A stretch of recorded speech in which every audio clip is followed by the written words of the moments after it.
كانوا يتهموا السعودية في حرب غزة ويقولوا لهم افتحوا لنا الحدود، وكانوا يقولوا هكذا. كان عندنا حدود مع فلسطين، والله ان احنا لا ندخل نربط الاسرائيليين مثل الكلاب، بس يفتحوا لنا الحدود وبعد تشوف وبعد ننهي هذا المعاناة كلها.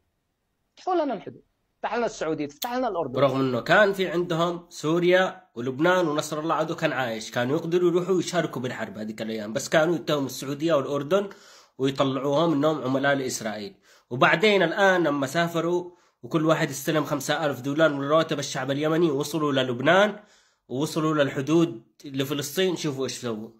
هنا نردد صرختنا الصارخة بوجه أمريكا وبوجه إسرائيل بأعلى أصواتنا. الله أكبر. اكتفوا يد الصرخة. شفت يا شعب اليمن من يلعب عليك، من يحكمك؟ شفت كيف يلعبوا بك رفعات؟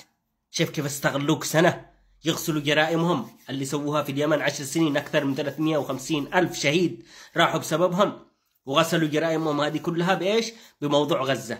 وكانوا يكفروا السعودية وكفروا الأردن وكفروا كل الدول، وكانوا يقولوا افتحوا لنا بس وإحنا بنفعل وإحنا بنترك، واستغلوا طيبتك وتعاطفك مع القضية الفلسطينية.